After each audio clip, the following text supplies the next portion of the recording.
Azərbaycanda bir çoxumuz səhər oyananda ilk düşüncəmiz pul yetmir.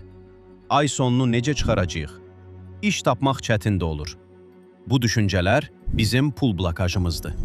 Bugün sizə sadə, amma çox güclü, 60 saniyəlik bir səhər təcrübəsini paylaşacağım. Gözlərinizi yumun. Dərindən nəfəs alın. İndi özünüzə sakitcə soruşun. Pul haqqında içimdə ən çox hansı qorxu var? Yetərincə yoxdur. İtirəcəyəm. Hak etmirəm.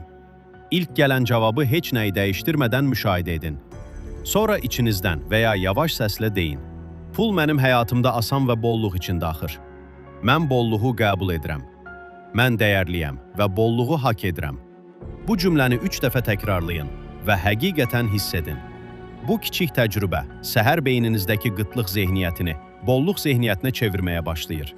Azərbaycan reallığında belə, kiçik daxili dəyişikliklər böyük fürsətlər yaradır. İndi siz də sınayın. Şərhlərdə yazın, bu səhər məndə ən çox hansı pul qorxusu var idi? Bəyənməyi və abunə olmağı unutmayın. Növbəti dərin fərqindəlik videosunda görüşənədək, ekranların ötəsində həqiqi şuurla qalın.